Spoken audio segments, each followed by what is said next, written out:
Hello everyone, how to Tuts back with another new video, and in this video I'll guide you how to add your social media link on a BandLab Make Music Online website or application.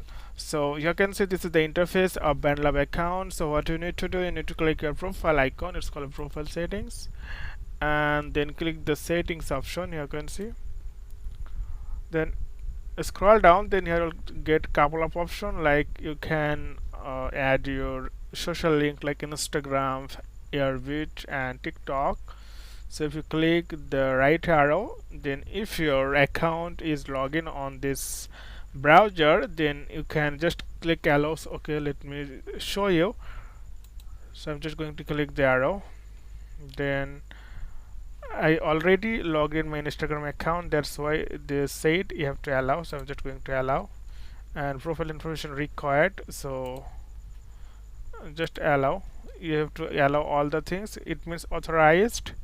So once it's done, then you can see my email, I am my Instagram account added. You can add it like your TikTok the same way, or you can give your Spotify, YouTube or website link here. You can add here.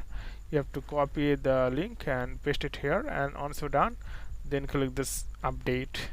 So this way you can add a social media link or any website link here. So okay friend, today is no more. See you in the next video.